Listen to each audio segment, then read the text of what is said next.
बता दें कि ये पंचायत जनपद शामली के थाना कांधला क्षेत्र के गांव किवाना में आयोजित की गई है।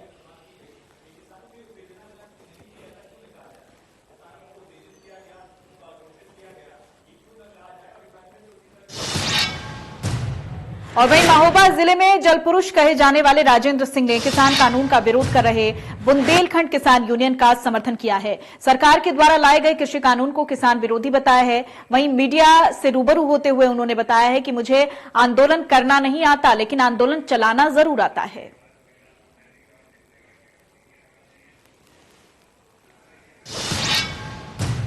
और वहीं प्रतापगढ़ में युवक ने खुलेआम फायरिंग की है। फायरिंग का एक वीडियो सोशल मीडिया पर वायरल हो रहा है। पुलिस के सोशल मीडिया पर अपलोड किया है ये वीडियो। कोर्ट के रोक के बावजूद भी यहां पर हर फायरिंग नहीं रुक रही। तो फायरिंग का वीडियो सोशल मीडिया पर वायरल हो रहा है। लगातार इस तरह के वीडियोज आते रहते हैं।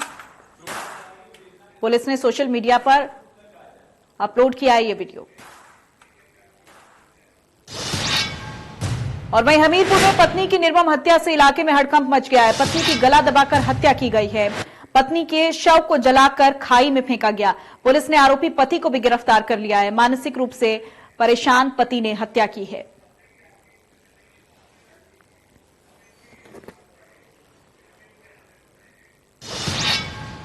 और वहीं कानपुर में किसानों के द्वारा धान बेचने का कार्य अंतिम दौर में चल रहा है। राज्य सरकार के द्वारा पंजीकृत किसानों से धान खरीदी की जा रही है, जिसकी आखिरी तारीख 28 फरवरी है। इस वर्ष धान की खरीद केंद्र सरकार के द्वारा साल 2019-20 के लिए घोषित न्यूनतम समर्थन मूल्य 1815 रुपए प्रति क्विंटल पर खरीदा जा रहा है। और यदि किसानों को धान बेचने में समस्या होती है तो सरकार ने किसानों की शिकायत, सुझाव और पूछताछ के लिए राज्य स्तरीय किसान हेल्पलाइन नंबर भी जारी किया है।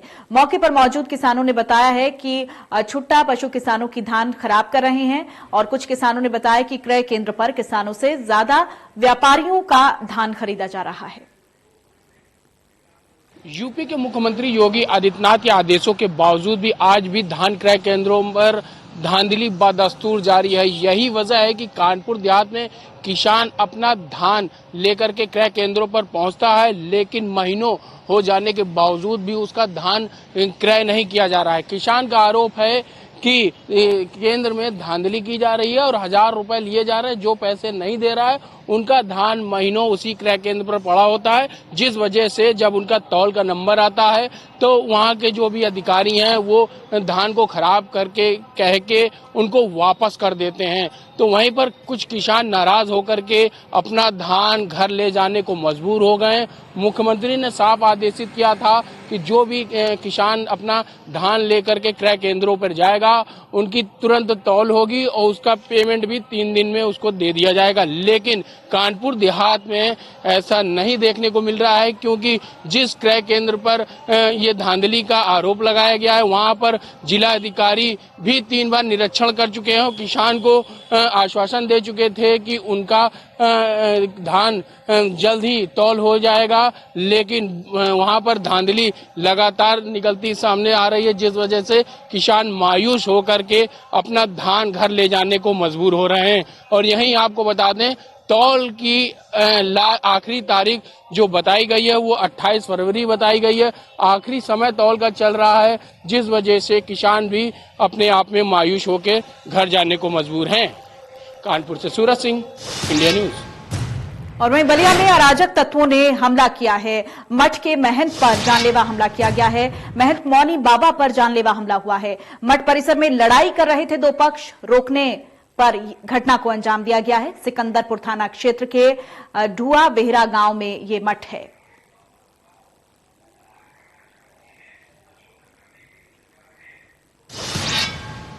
और वहीं जालौन में इंडिया न्यूज की खबर का असर, आटा थाना अध्यक्ष को निलंबित किया गया है। जहरीली शराब पीने से मौत का मामला सामने आया है।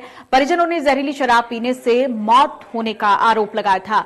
गांव के 4 लोगों ने एक साथ बैठकर शराब पार्टी की थी और पार्टी के बाद 3 लोगों की अचानक से हालत खराब हो गई थी। 2 लोगों की मौत हुई थी और एक को अस्पताल में भर्ती करवाया गया। में जो चौकी इंचार्ज थे संबंधित और जो बीट आरक्षी था उस गांव का, उन्हें निलंबित कर दिया गया है और थाना अध्यक्ष को वहां से हटा दिया गया है। नया थाना अध्यक्ष वहां पे पोस्ट कर दिया गया है। प्रारंभिक जांच भी मेरी तरफ से इसमें स्टार्ट कर दी गई है। और वहीं लखनऊ में रेलवे ट्रैक के किनारे चला एलडीए बुलडोजर। भूमाफिया अवैध कब्जा, अवैध निर्माण पर कार्रवाई की गई है। अवैध कब्जे को हटाने में जुटा है प्रवर्तन जोन 4। मौके पर एलडीए इंजीनियर, भारी पुलिस बल रहा मौजूद। वहीं एलडीए जेसीबी से तोड़वाकर खाली करवाई गई है जमीन।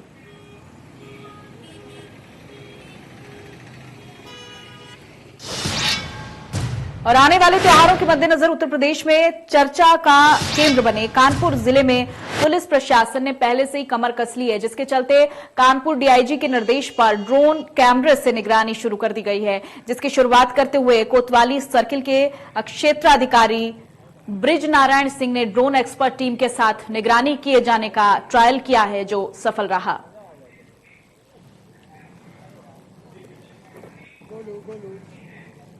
आगामी त्योहारों के संदर्भ में और ग्राम पंचायत के चुनावों के संदर्भ में सुरक्षा व्यवस्था को पुख्ता बनाए रखने के लिए डीआईजी कानपुर नगर सर के निर्देशन में निगरानी की व्यवस्था की गई है। कुछ नए ड्रोन भी मंगाए गए हैं जिनकी जो है ऊंचाई 100 मीटर से ज़्यादा ऊंचाई तक जो है ये उड़ सकते हैं और रेडियस भी इनका काफ़ी बड़ा है, 500 मीटर के आसपास। तो इस ड्रोन के वजह से एक निगरानी की जो व्यवस्था है वो पर्याप्त तरीके से और पुख्ता तरीके से मजबूत की जा रही है और जगह जगह पे संवेदनशील स्थानों को चिन्हित करके जहां जहां पर ड्रोन की आवश्यकता महसूस हो रही वहां उड़वाई जा रही है। इसको गायब हो जाएगी।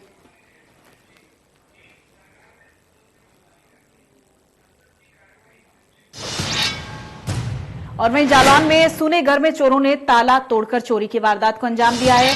नकदी और आभूषण की चोरी की है। समारोह में शामिल होने के लिए गए थे घर के लोग। सूचना पर मौके पर पहुंची पुलिस जांच में जुटी हुई है। उरई कोतवाली क्षेत्र के सुशील नगर का मामला।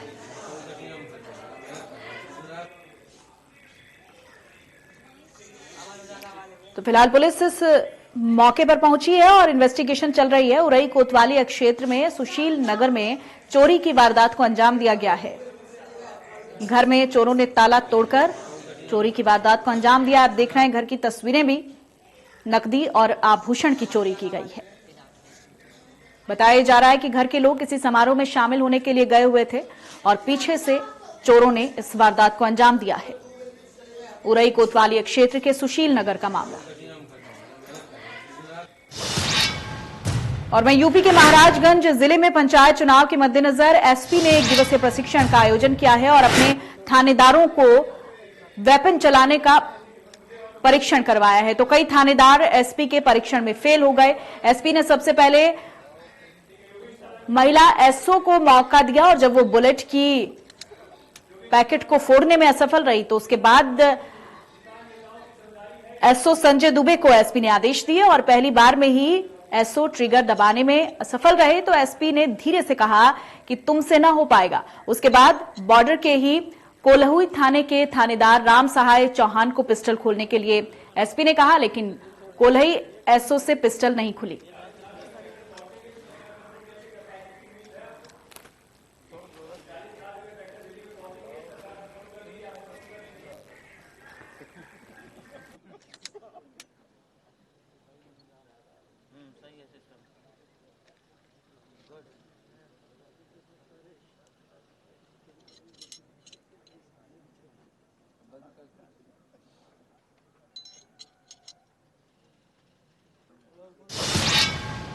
और चले सीतापुर से खबर का रुख कर लेते हैं। युवक ने खुद का गला रेता है। आपसी विवाद के चलते गला रेता है। गंभीर हालत में युवक को अस्पताल में भर्ती करवाया गया है। मौके पर पहुंची पुलिस ने शुरू की जांच पड़ताल। चाय बनाने को लेकर विवाद हुआ था। रामकोट थाना क्षेत्र का यह मामला बताया जा रहा है।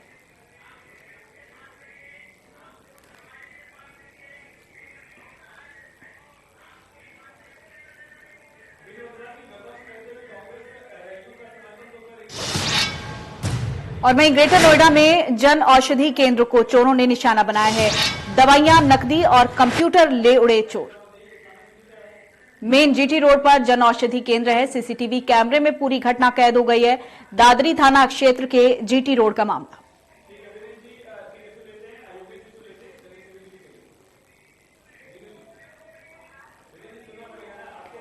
सीसीटीवी कैमरे में ये पूरी घटना कैद हो गई। आपको हम वीडियो भी दिखा रहे हैं। दादरी थाना क्षेत्र की यह घटना बताई जा रही है। जन औषधि केंद्र में चोरों ने चोरी की वारदात को अंजाम दिया है। दवाइयां, नकदी और कंप्यूटर ले उड़े चोर।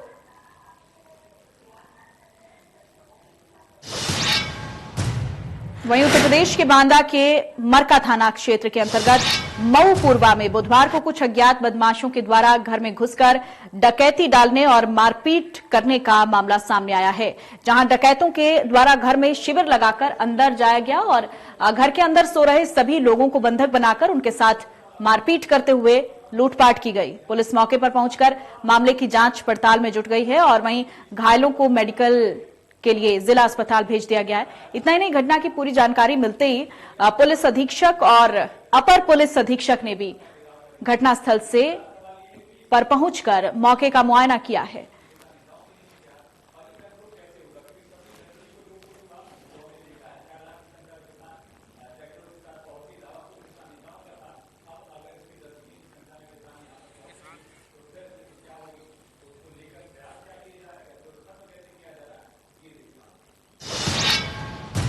और वहीं यूपी के कौशाम्बी में कोखराज थाना अंतर्गत लोहरा के पास 26 जनवरी को जली मिली युवती के शव की शिनाख्त की गई है। युवती पूरा मुक्ति थाना क्षेत्र के इस्माइलपुर कोटवा गांव की जूली उर्फ मोमिना बेगम थी। युवती की हत्या उसके पति नबी उल्लाह ने ही की थी। पति की माने तो वो अपनी पत्नी की हरकतों से काफी परेशान आ चुका था और पत्नी अक्सर उसे लोगों से पिटवाती थी। इसके अलावा पुलिस से फर्जी शिकायत कर परेशान भी करवाती थी।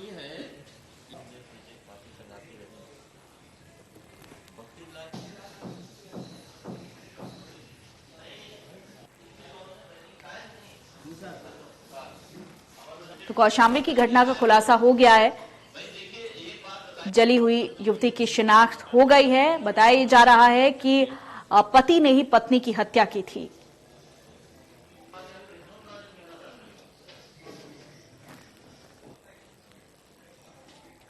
और वहीं ग्रेटर नोएडा बिटा 2 कोतवाली क्षेत्र में पति ने पत्नी की गला दबाकर हत्या की है। प्रेम प्रसंग के चलते पति ने पत्नी की गला दबाकर हत्या कर दी है। 2 दिन पहले पति ने पत्नी की गला दबाकर हत्या की थी। शव को घर पर ही रखा गया था। आरोपी पति 2 दिन से शव के पास में ही रहा और आरोपी पति ने थाने जाकर स्वयं हत्या की बात पुलिस के सामने कबूल की है।